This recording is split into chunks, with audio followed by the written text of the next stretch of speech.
지난 설 명절쯤에 이런 뉴스 기사를 본 적이 있습니다. 기사의 타이틀은 이러했는데 회사에서 명절 선물이라고 보내줬는데 전부 썩은 사과네요. 제목만 들어도 무슨 이야기인지 아시겠죠? 국내 어느 업체에서 명절 선물로 나눠준 사과 선물 세트 안에 절반이 넘는 사과가 검은색과 갈색의 썩은 사과였다는 것입니다. 이 선물 세트를 받은 직원들의 반응은 절반은 버렸다, 안 주는 것만 못하다, 장난치는 것도 아니고 라는 불편함을 표현했다고 합니다. 폐기해야 할 수준의 사과를 곱게 포장해 판매한다고 해서 썩은 사과가 신선한 사과로 바뀌는 것은 아닙니다. 본질을 감춰두고 겉만 화려하게 치장한 이 사과 세트 같은 사람들이 오늘 본문 속에 등장합니다. 오늘도 말씀을 통해 우리에게 소망을 주실 하나님을 기대하며 오늘의 새나 시작합니다. 오늘의 주제, 달라져야 합니다. 입니다. 오늘의 말씀은 마태복음 23장 25절에서 39절입니다. 너희에게 화가 있을 것이다.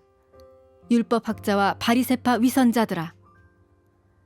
너희가 잔과 접시의 겉은 깨끗이 잘 닦으면서 그 안은 욕심과 방탕으로 가득 차 있구나.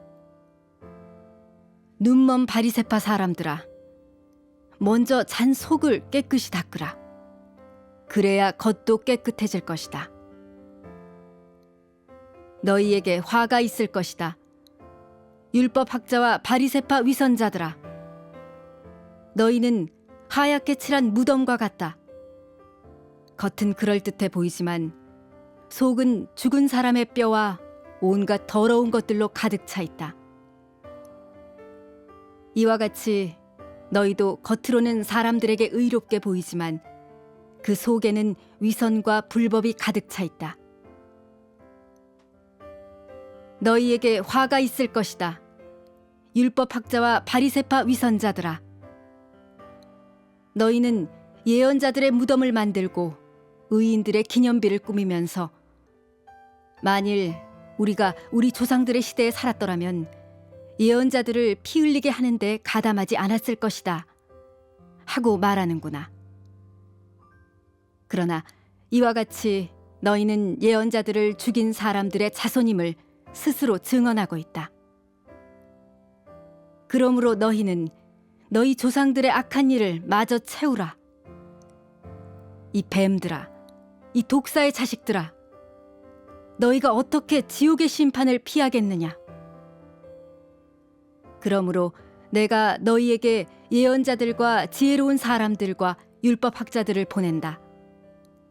그러나 너희는 그들 가운데 어떤 사람들은 죽이거나 십자가에 못 박고 또 어떤 사람들은 회당에서 채찍질하고 이 마을 저 마을로 쫓아다니며 핍박할 것이다. 그러므로 의로운 아벨의 피부터 너희가 성소와 제단 사이에서 살해한 바라기아의 아들 사가랴의 피까지 땅 위에서 흘린 의로운 피가 모두 너희에게 돌아갈 것이다. 내가 진실로 너희에게 말한다. 이 모든 일이 이 세대에게 돌아갈 것이다. 예루살렘아, 예루살렘아, 예언자들을 죽이고 내게 보낸 사람들에게 돌을 던진 예루살렘아, 암탉이 병아리를 날개 아래 품듯이 내가 내 자녀를 모으려고 한 적이 몇 번이더냐. 그러나 너희가 원하지 않았다. 보라, 이제 너희 집은 버림받아 황폐해질 것이다. 내가 너희에게 말한다. 주의 이름으로 오시는 분이 복되시다 하고 말할 때까지 너희가 다시는 나를 보지 못할 것이다. 본문 26절부터 28절까지의 말씀을 우리 함께 읽어보도록 하겠습니다. 눈먼 바리새파 사람들아, 먼저 잔 속을 깨끗이 닦으라. 그래야 겉도 깨끗해질 것이다. 너희에게 화가 있을 것이다. 율법학자와 바리새파 위선자들아. 너희는 하얗게 칠한 무덤과 같다. 겉은 그럴듯해 보이지만 속은 죽은 사람의 뼈와 온갖 더러운 것들로 가득 차 있다. 이와 같이 너희도 겉으로는 사람들에게 의롭게 보이지만 그 속에는 위선과 불법이 가득 차 있다. 오늘 본문 속에서 예수님은 서기관과 바리새인들을 향한 겉만 치장하는 사람들, 이렇게 책망하고 계시죠. 그들은 종교적인 정결함을 과시하기 위해서 자신들의 손과 식기와 의복을 늘 청결하게 유지했으나 예수님은 그들을 향해 눈먼 바리새인들이라고 칭하시며 먼저 잔속을 깨끗이 하라고 말씀하십니다. 또한 예수님은 그들에게 하얗게 칠한, 즉 개역개정 성경에서는 회칠한 무덤이라고 이야기를 하시는데, 당시에는 무덤에 종종 회칠을 했는데 이는 무덤을 눈에 잘 띄게 만들어 사람들이 부정한 무덤에 접촉하지 않도록 경고하려는 용도였죠. 겉으로는 깨끗해 보이나 그 속은 썩고 냄새나는 것들이 가득한 무덤이라 말씀하신 것입니다. 여러분, 집 안 창문을 닦아보신 적 있으신가요? 경험이 있으신 분들은 아시겠지만 안에서 아무리 열심히 닦아도 밖에 묻은 먼지와 오염물질들이 그대로 있으면 우리는 절대로 투명하고 깨끗한 창문을 만날 수 없습니다. 반대로 겉이 아무리 깨끗하다고 한들 안에 창문을 닦지 않을 때 그 결과는 역시 마찬가지일 것입니다.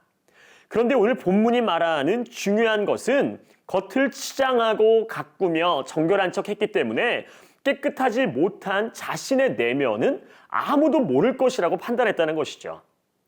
여러분, 우리 하나님은 우리의 내면을 보시는 분이십니다. 우리의 내면 안에 썩어가는 더러운 것들을 아무리 화려한 무언가로 감추고 깨끗해 보이는 것들로 덮을지라도 하나님의 눈을 가릴 수 없다는 것을 반드시 기억하기를 바랍니다.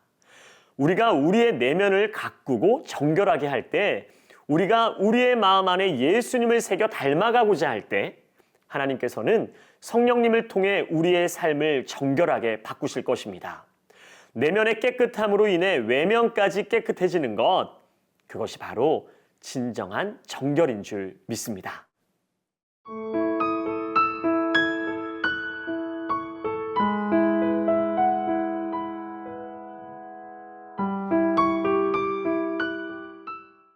(38절) 말씀을 보면 보라, 이제 너희 집은 버림받아 황폐해질 것이다.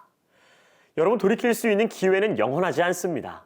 나의 연약함과 왜곡된 신앙을 주님께서 계속해서 깨닫게 하시는데도 불구하고 끝까지 돌이키지 않고 거부한다면 그 삶은 결국 예루살렘처럼 버림받아 황폐해질 것입니다.